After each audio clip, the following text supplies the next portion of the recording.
আপনাকে অনেক ধন্যবাদ। সম্ভাবনাকে মাথায় রেখেই আমরা চিন্তা করছি এবং কি কি করা যায়। যেমন ধরুন আমাদের শুধুমাত্র এইচএসসি পরীক্ষার ক্ষেত্রে নয়, আমাদের এবারে জিএসসি, সামনের এসএসসি, এগুলো কি হবে, তাই না? এবং এগুলোর তো সিলেবাসটা তাই তো সম্পন্ন হয়নি। শুধুমাত্র এই বছরের 2.5 মাস আমরা পড়াশোনা করতে পেরেছি, আর এখন অনলাইনে হচ্ছে, টেলিভিশনের মাধ্যমে হচ্ছে। সেখানেও আমরা অনলাইন এবং টেলিভিশন সব মিলিয়ে আমরা 90-92 ভাগ মানুষের কাছে পৌঁছাতে পারছি। এটি আমাদের একেবারে মাঠ পর্যায়ের, একেবারে প্রতিষ্ঠান পর্যায় থেকে নেয়া জরিপের ভিত্তিতে আমি বলছি।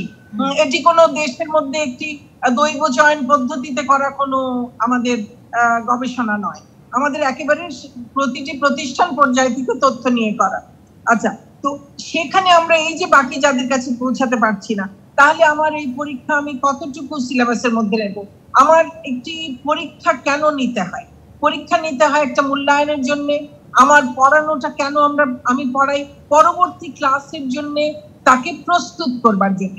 তাহলে একটা নির্দিষ্ট পরিমাণ দক্ষতা, এক ধরনের নির্দিষ্ট তাকে যে কতগুলো বিষয় সম্পর্কে জানানো, কোর কম্পিটেন্স কতগুলো এক একটা ক্লাসের, সেটা যদি সে অর্জন করতে না পারে, তাহলে সে সহজে পরবর্তী ক্লাসে পড়া সে ধরতে পারবে না।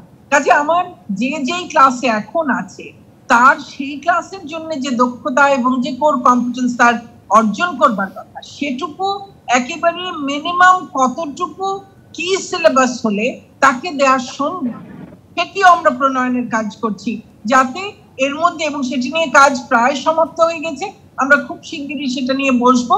তাহলে আমরা এরপরে এই যে শিক্ষাবর্ষের কথা, যদি সেপ্টেম্বর, অক্টোবর, নভেম্বর পর্যন্ত আমরা খুলতে না পারি, তাহলে কি আমি ডিসেম্বরে পরীক্ষা নিতে পারবো?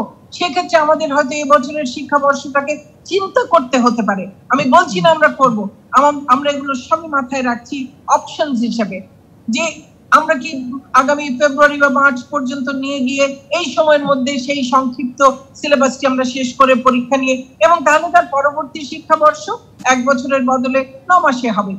আমাদের কিন্তু দেখুন, 71 সালে আমরা কেউ জিজ্ঞেস করিনি যে আমার ছাত্রছাত্রী, আমার বাচ্চাদের ক্লাসের কি হবে। আমরা একটি দেশ তৈরির জন্য, স্বাধীনতার জন্য আমরা যুদ্ধ করছিলাম।